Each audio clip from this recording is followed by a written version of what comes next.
God liked people to memorize scripture. So instead of memorizing just verses or two, I would memorize chapters of the Bible. God liked fasting. And so instead of fasting a meal or two, I would fast days and even weeks. I tried really hard to do all the things that God liked really well.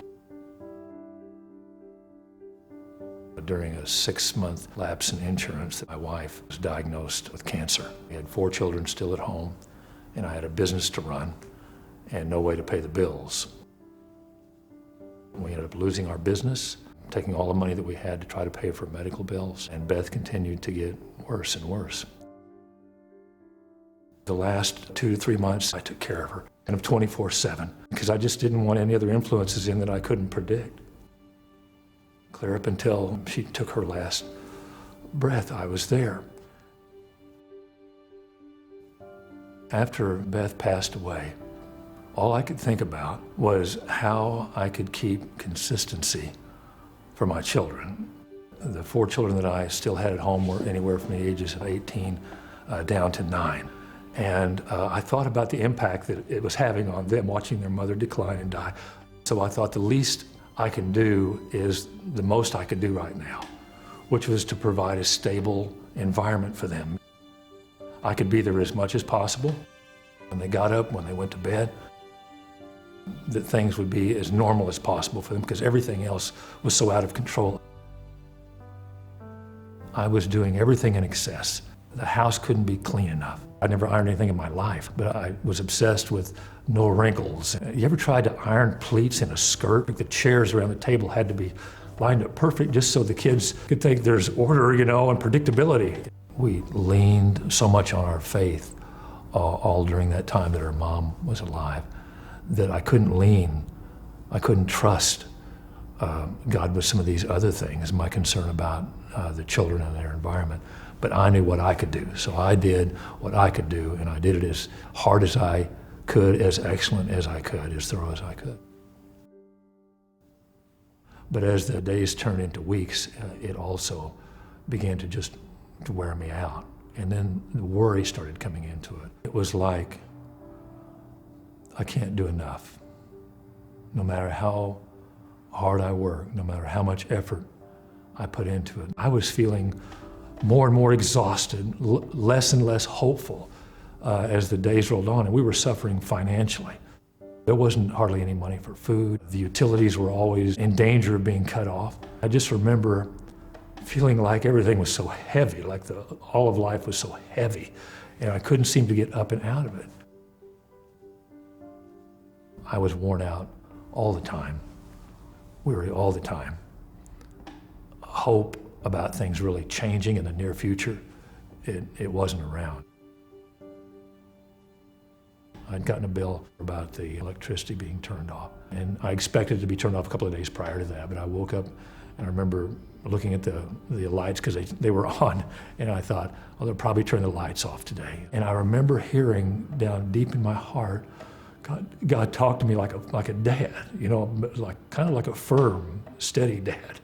And he said, can you thank me that the lights are still on? And I thought to myself, my wife of 20 years just died. And we were doing everything we could to keep her alive, medically, spiritually, everything. And the children don't have a mother now. And just trying to be a mother when I'm a dad and feeling like I was failing at that as well.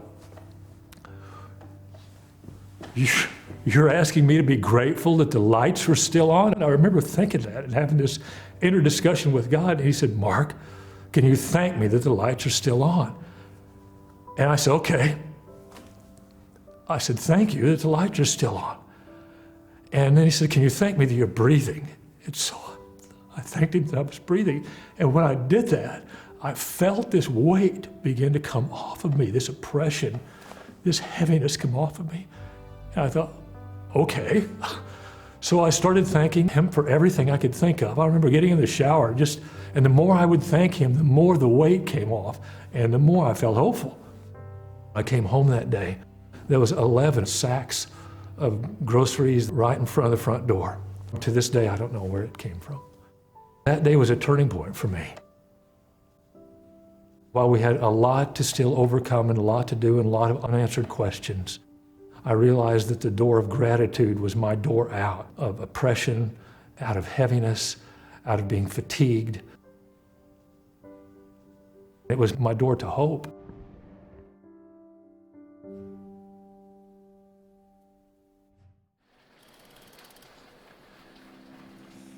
The other day, my wife met a friend at a restaurant for coffee. When Dinalyn entered the parking lot, she saw her friend waving her over. Dinalyn thought she was saying something, but she couldn't hear a word because a jackhammer was pounding pavement only a few feet away. She walked toward her friend who, as it turned out, was just saying hello, and the two entered the restaurant. Well, when it came time to leave, my wife could not find her keys. She looked in her purse, she looked on the floor, she looked in her friend's car. Not only were the keys in the ignition, the car was running. Dinalyn blames the oversight on the noise. Everything was so loud, she said, I forgot to turn the car off. Well, the world gets that way. Life can get so loud, we forget to shut down. Maybe that's why God made such a big deal out of rest in the 10 Commandments. Let me ask you, of the 10 declarations carved in tablets, which one occupies the most space? Murder, adultery, stealing? You'd think so. Certainly each is worthy of ample coverage. But curiously, these commands are tributes to brevity. God needed only 5 English words to condemn adultery, only 4 to denounce thievery and murder. But when he came to the topic of rest, 1 sentence would not suffice. Exodus 20:8-11 says, Remember the Sabbath day by keeping it holy. 6 days you shall labor and do all your work, but the 7th day is a Sabbath to the Lord your God.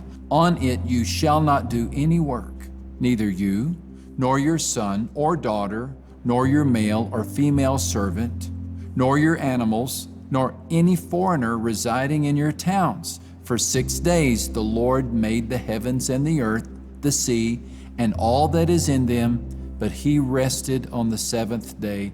Therefore the Lord blessed the Sabbath day and made it holy. God knows us so well. He can see the store owner reading this verse and thinking, well, somebody needs to work that day. If I can't, my son will. So God says, nor your son. Well, then my daughter will, nor your daughter. Then maybe an employee, not them. I guess I'll have to send my cow to run the store, or maybe I'll find some stranger to help me. No, God says, 1 day of the week you shall say no to work and yes to worship. You will slow down and sit down and lie down and rest. Still we object. But who's going to run the store? What about my grades? I've got my sales quota. We offer up one reason after another, but God silences them all with a poignant reminder. If creation didn't crash when I rested, it won't crash when you do. Repeat these words after me. It is not my job to run the world. The bow cannot always be bent without fear of breaking. For a field to bear fruit, it must occasionally lie fallow. And for you to be healthy, you must rest. Slow down, and God will heal you. He will bring rest to your mind, to your body, and most of all, to your soul. He will lead you to green pastures. Green pastures were not the natural terrain of Judea. The hills around Bethlehem, where David kept his flock, were not lush and green. Even today, they are white and parched. Any green pasture in Judea is the work of some shepherd. He has cleared the rough, rocky land. Stumps have been torn out, and brush has been burned. Irrigation, cultivation, such are the work of a shepherd. Hence, when David says, He makes me to lie down in green pastures. He is saying, my shepherd makes me to lie down in his finished work. With his own pierced hands, Jesus, our shepherd, created a pasture for the soul. He tore out the thorny underbrush of condemnation. He pried loose the huge boulders of sin. And in their place, he planted seeds of grace and dug ponds of mercy. And he invites us to rest there. Can you imagine the satisfaction in the heart of the shepherd when, with work completed, he sees his sheep rest in the tender grass? Can you imagine the satisfaction in the heart of God when we do the same? His pasture is his gift to us. This is not a pasture that you have made, nor is it a pasture that you deserve. It is a gift of God. Ephesians 2:8 says, "For it is by grace you have been saved through faith. And this is not yourselves, it is the gift of God." In a world rocky with human failure, there is a land lush with divine mercy. Your shepherd invites you there. He wants you to lie down. Nestle deeply until you are hidden, buried in the tall shoots of his love. And there you will find rest.